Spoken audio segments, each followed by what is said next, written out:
What's going on, guys? Sly here, and welcome back to another Destiny Weekly Reset Guide. So, we have officially made it through our first round of raids. It's been a month since the launch of Age of Triumph, and as you can tell, this has been an update to totally try and keep people playing and pacified until Destiny 2. You know, while I love the return of the raids and the gear, armor drops versus weapon drops are clearly heavily favoring weapons. I have all of the exotic weapons besides one from every raid already. I mean, the only thing I'm missing is an exotic Atheon's Epilogue, but I do have the legendary one. In terms of armor though, some characters of mine only have one item from each raid. Another has two of each, and in other raids I haven't a single piece of armor. I mean, that's crazy. Not to mention the fact that the older raids have been dumbed down, like, by a lot. A third shield at the confluxes. I mean, you can simply run away from Crota now with the sword, even after a late swing. And being able to down Atheon in 1 minute, 50 seconds? I mean, come on, man. So it has been a little frustrating, but it is fun to bring back the old times. However, 5 months worth of fun? I doubt it.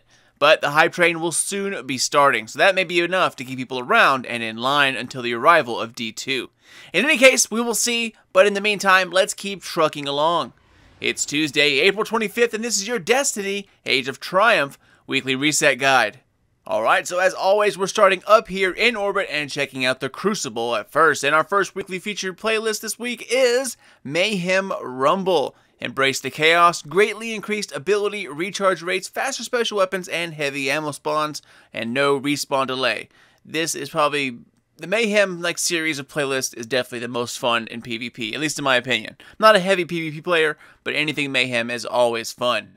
As for the secondary playlist this week, we have Control, Supremacy, Salvage, and then Rumble. And of course, here in the middle, we have Elimination holding things down until Trials come back on Friday. And as always, private matches down here at the bottom. Alright, so next up, let's check out this week's Nightfall. Starting with the modifiers, we have Solar Burn, slower damage from any source is greatly increased. Ironclad, more enemies have shields. Airborne, players deal more damage while in the air. Exposure, Guardian shields are increased but do not replenish. And then Daybreak. The darkness grows stronger, and so do you. So that's basically like Mayhem for PvE.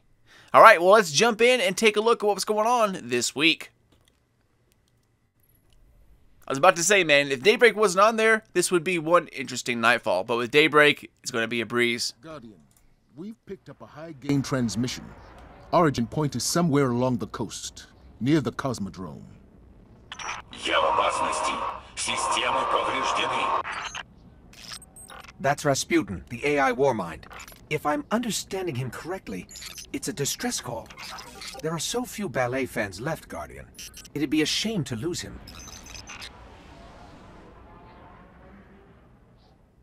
Alright, so moving along here, we're checking out the strikes up next. And so let's take a look here. So for the modifiers, first up we have Heroic. Enemies appear in greater numbers and are more aggressive.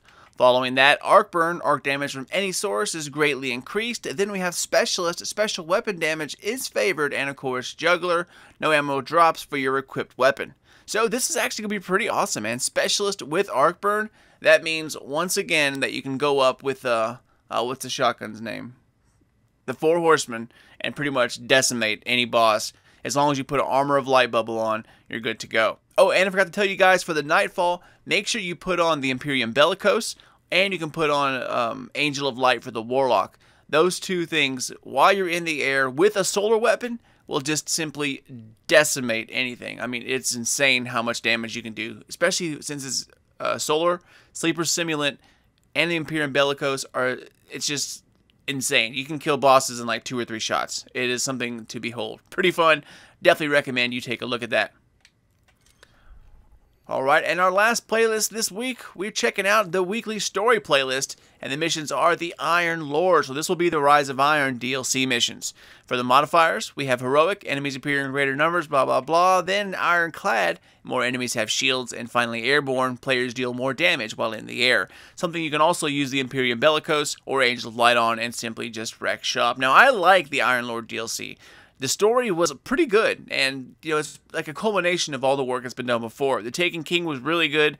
Iron Lords, I think, was just a little bit better. I just wish it was a little longer. But the story-wise, I hope we'll see a further improvement upon that in D2.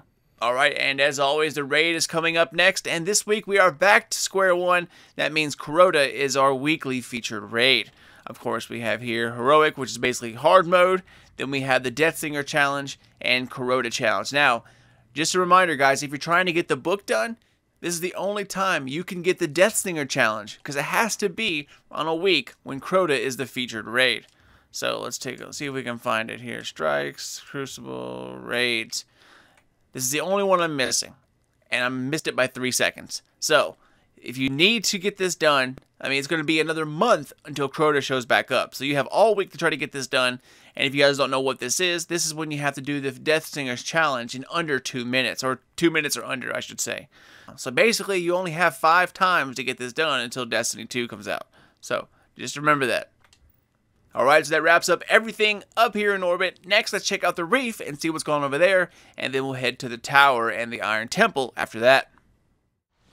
Alright, so welcome to the reef. First, checking out my girl Petra over here in the corner and seeing what she has. Now, as usual, it's not very much, but it's always nice to see what kind of bounty she has. So, first up, we have Take the Wanted, Kill the Blighted Descendant, Mars or Venus, Fire Team, that's up to you. After that, take them out in the Cosmodrome, kill Taken Lieutenants in the Cosmodrome. You need to kill 12 of those bad boys, and then take them all, kill 100 Taken. For the halfway newer bounties, we have Queen's Champion, defeat 50 minions of darkness before completing the Challenge of Elders. Then we have Queen's Treasure, open the Queen's Treasure chest at level 41 PoE. And finally, Queen's Mercy, get 30 arc kills on the Dreadnought. Alright, thank you, madam. Next, we're checking out Varix and seeing what he's up to. And as always, he's got a box of goodies just waiting to be yoinked. What do we got here? What we got? Ooh, etheric light. Maybe I could rank up. Guardian. Oh, I guess I already ranked up last week. Oh well. Alright, so first up, we're going to check out the bounties. And we have Deadshot, kill enemies with precision shots in level 41 PoE or the Challenge of Elders. You need 75 of those. Then we have Heavy Hitter, use a heavy weapon to kill enemies. 50 enemies need to be killed, and then kill them back. Kill enemies in level 41 PoE or the Challenge, and it doesn't tell you how many, you just need a kill percentage. And for the Super Secret modifier this week, we have Grenade Kill bonus. Grenade kills are worth more points. So, that wraps up the reef, and now let's go check out the Iron Temple, and following that, we'll do the tower. Alright, welcome to the temple. And of course, we're going to check out Shiro first, and then we will take a peek at, see you, buddy. And then we'll take a peek at Tyra on the hill. So first up for Shiro, we're going to check out his bounties, and then after that, we'll do the class items. So first up, we have Crushing Blows. Use the Iron Battle Axe or powerful enemy weapons to decimate hostile threats. You need to kill 100 of those bad boys with those weapons. Following that, pull the plug, kill fallen majors or ultras, and then Archon's Forge Shanks. Complete Shank encounters in the Forge, as well as Vandals. Complete Vandal encounters in the Forge. As for the class items this week, starting with the Hunter, we have Mantle of Galeon coming in at 31-32 Discipline Strength. After that, Yolder's Iron Sash, 32-34 Discipline Strength, and for the Warlock, Scory's Iron Bond, 32-31 Discipline Strength. So all Discipline Strength this week, and nothing here is max roll. So, little disappointing, but whatever. Alright, so next let's check out Tyra on the hill, or I like to call her Granny G. See what she's got for us in terms of artifacts.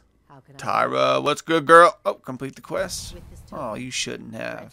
Alright, well, first up, we have Memory of Fellwinter coming out at 163, 161 Discipline Strength.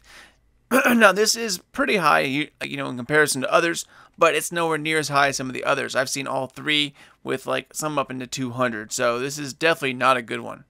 Following that, Memory of Scory coming at 108 Intellect, and finally Memory of Perun comes in at 74-92 Intellect Discipline, and that, my friends, wraps us up here at the Iron Temple. So, next up, of course, the Tower. Alright, so welcome to the Tower, and of course, as we all know, there are a lot of things to check over at the Tower these days. There's the vendors, and of course, all of the weapon rolls. So first, let's head on over to New Monarchy. We'll start over there, see what good old Hideo has for us this week. Alright, so for New Monarchy, they are accepting Relic Iron in exchange for Reputation. And in terms of weapon, it's nothing too great, but they do have a couple of decent ones. First, for the hand cannon, this isn't the best PvP hand cannon out there because of its rate of fire to impact, but it comes with some pretty good perks, something you might want to check out. So it does come with armor-piercing rounds, hip fire, perfect balance, outlaw, and then of course rangefinder, which is something this hand cannon desperately needs, is a little extra range. There's not too anything else that can really put out your range here, so it's an okay weapon. Nothing, of course, nothing like the palindrome or anything like that, but it is a pretty good weapon in terms of perks. Alright, the next one to take a peek at is the shotgun, the Bad Counsel. For barrel upgrades, it comes with smooth ballistics, field choke, and then aggressive ballistics.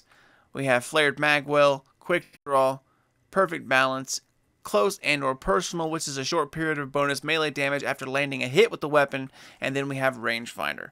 So, while it isn't the beastliest shotgun out there, since shotguns range really are limited these days, they're pretty much one and the same. So getting rangefinder on a weapon that shoots this fast with a decent amount of impact, especially with close and or personal, which you can follow up with a melee shot right after, like the good old fashioned shotgun melee combo. This one is a pretty good one to use for that. So something to definitely keep in mind. All right, and the last one here we have is the Deposition. Now, I'm not a big fan of the faster rate of fire, low impacts, but this is a good balance in the middle. This one actually is not that bad of a weapon, especially in PvP. So first up for sights, we have Hawkeye, Short Gaze, which is probably one of the better ones, and Eagle Eye. Next up, we have armor-piercing rounds, Quick Draw, Perfect Balance, Triple Tap, and then Unflinching. So a pretty good weapon. Alright, well that takes care of New Monarchy. Next, let's take a look at Dead Orbit and Future War Cult, and hopefully they'll have something just a little better than what Mr. Hideo had to offer. So let's see, who should we check out first? Let's go, actually, you know what, let's go to the Vanguard, see what they have in weapons, and then we'll head over to Dead Orbit. So pop on over. Meow. What's up, Roni? Roni, what you got for me? Alright. Alright, so through the magic of editing, I've already looked through everything, and Roni kind of disappoints this week. The only couple decent ones we have, the Continental is probably one that caught my eye the most. For terms of sights, we have Red Dot ORA, Sure Shot Is, and then OEG. For perks, we have Spray and Play, which is probably my favorite favorite weapon. My favorite perk on any weapon, period. Then we have Grenadier, which is blah. After that, Hand Laid Stock, which gives you a ton of stability at the cost of range, a lot of range. And then the complete opposite. We have a lot of range at the cost of a little reload, but a lot of range. So it basically doubles your range. And then after that, Third Eye. So this is a great PvP weapon right here. The ones after that, we have a pretty good PvE shotgun, Occam's Razor, which believe it or not, I like the two complete opposites. I like a super fast rate of fire, medium impact shotgun, kind of like the Secret Handshake. The Secret Handshake was a very underrated shotgun back in the day, by the way. And also ones that are really slow to fire but have huge impact. This one here isn't too bad. Now, in terms of PvP, I wouldn't recommend it, but I don't know. It might surprise you. For barrel upgrades, we have Linear Compensator, CQB Ballistics, and then we have Aggressive Ballistics. We have Performance Bonus, Army of One, Reinforced Barrel, which, by the way, doubles your range at the cost of stability, but who really needs stability on a shotgun? Then we have Lightweight, and, of course, Rangefinder. So, Reinforced Barrel with the addition of Rangefinder could make it a little interesting to use. Fun, if nothing else. But in terms of PvE, this thing would be an absolute beast, especially with any kind of Void Burn. I love Occam's Razor on any kind of burn. It just absolutely shreds, especially with that fast rate of fire. If you can find one full auto and rangefinder, then my friend, you are in business.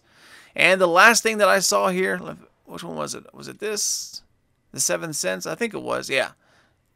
Best thing to look at here, we have Short Gaze, Underdog, Life Support, Armor Piercing Rounds, Small Bore, and then Unflinching. So that's not a great sniper rifle, but it's definitely not bad. So definitely take a look at that. Alright, well that's about it for Roni. He kind of disappointed us this week. None of the weapons are clear standout awesome, but those are the best that he had. Alright, next, Dead Orbit. So, Arak Jalal, my friend, let's see what you got for us. And of course, we're going to start out with Reputation, see what we can get from him. And he is taking Relic Iron as well. Am I close to upgrading? No, I am not close. So, there you go. Relic Iron. Gross. And in terms of weapon, let me scan them real quick. Alright, and done. So, let's take a look at them. And they have some pretty decent ones. First up, the Extremophile, which surprised me by its perks. So, for sights, we have Reflex, Sure Shot is, which is always where you want to go, and then OEG Rifle Scope. In terms of perks, we have Armor Piercing Rounds, Snapshot, Perfect Balance, which Third Eye, and then Persistence. So, my way to go is definitely Sure Shot, Snapshot, and then this one here is a toss-up. Perfect Balance or Third Eye. They're both going to be great for PvP, so that's totally up to you. And then, of course, Persistence. Now, I believe Third Eye is, a defensive option on weapons that, totally helps you out in the long run. So I would always go Third Eye over a little bit of stability. Besides, I like a little bit of rise in my my weapons, just in case, at the snap of my thumb, I, over aim or under aim, it helps me rise the barrel to get it on a headshot. So I prefer to have like a little more, I guess, recoil in my weapons than something that's like the Hung Jury that doesn't move at all. So that's just me, but the Extremophile is definitely not a bad weapon, especially with that perk setup. Alright, so following that, which one was it? I believe it was the Last Ditch. Once again, a pretty decent roll here, guys. We have Smooth Ballistics, Accurized Ballistics, and Aggressive Ballistics. Now, it no longer gives you more range, but it does give you some decent impact. After that, we have Extended Mag, which gives you up to 6 rounds. Hip Fire, bonus accuracy while firing from the hip, also pretty good for a shotgun. Then we have Small Bore, extra range, and extra stability.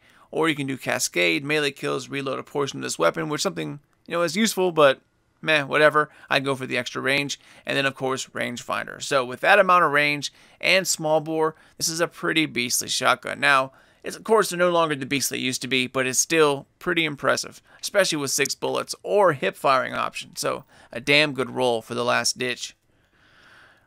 Alright, and the last one here, we're looking at Unto Dust. We have Aggressive Launch, Linear Compensator, and then Countermass.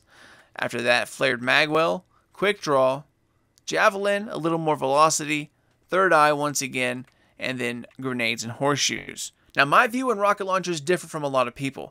Everyone always looks for huge blast radius. Well, rockets will explode in a huge area of effect. So, I mean, if you have a smaller blast radius, it doesn't mean that that you're going to kill less things than you would with a rocket with a ginormous amount of blast radius, especially in PvP. If you land a rocket anywhere close, especially with grenades and horseshoes, if a rocket procs with grenades and horseshoes, it's going to kill that guy no matter if it has like a blast radius of just a little sliver or it's completely full. What matters is people that are close to him. But still, it's still a pretty huge range. There's a set amount of damage that a rocket's going to do, regardless of its blast radius. Like, it's going to explode in a huge area, no matter what. But the thing about that is it comes down to the safety of your own player.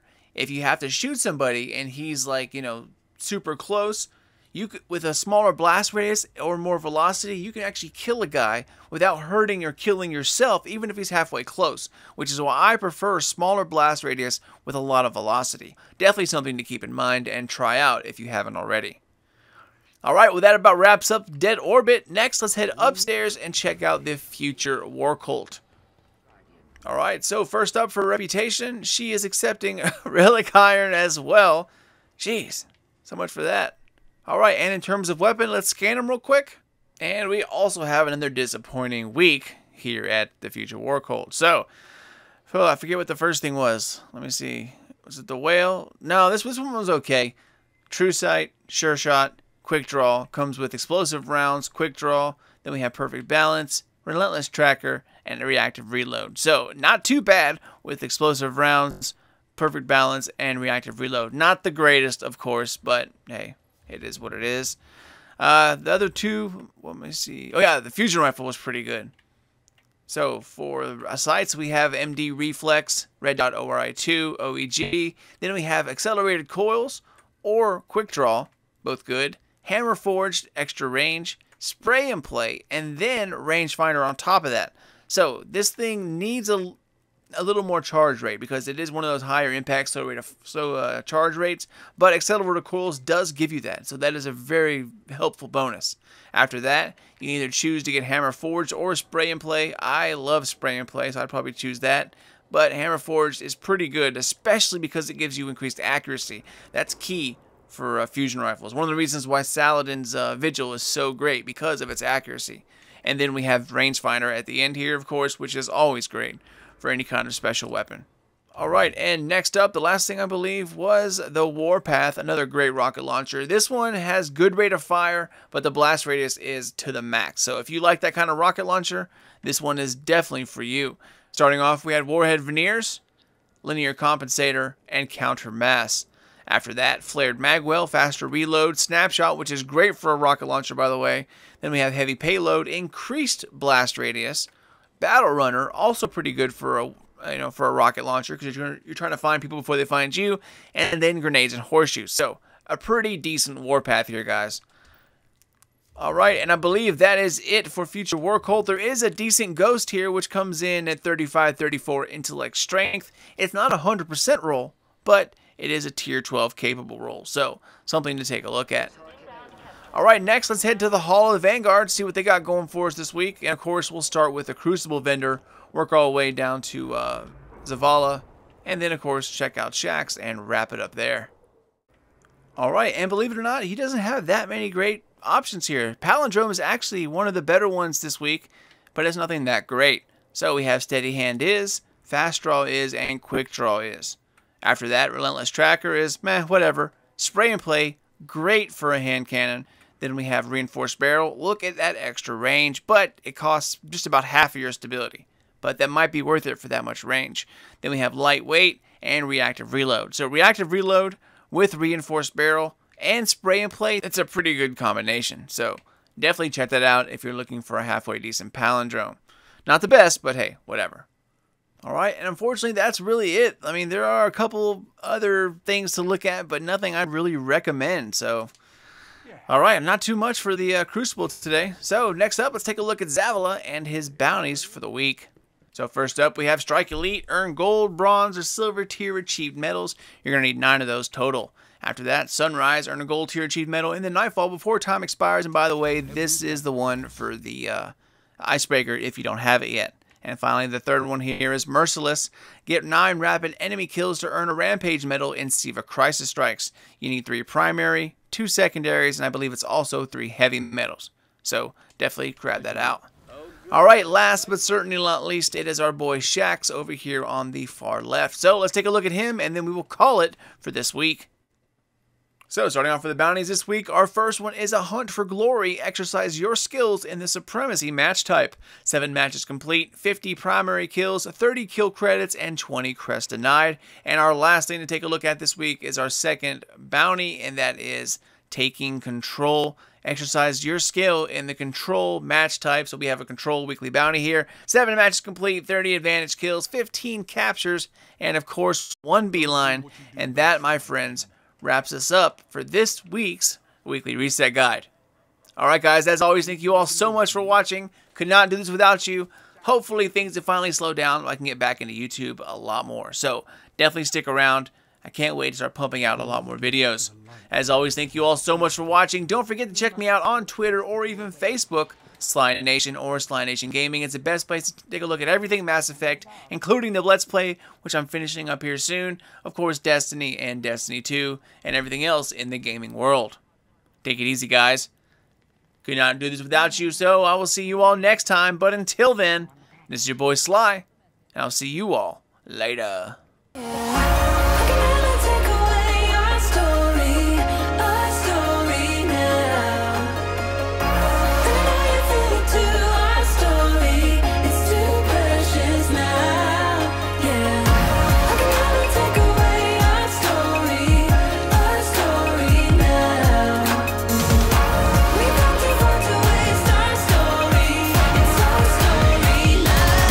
Let's go.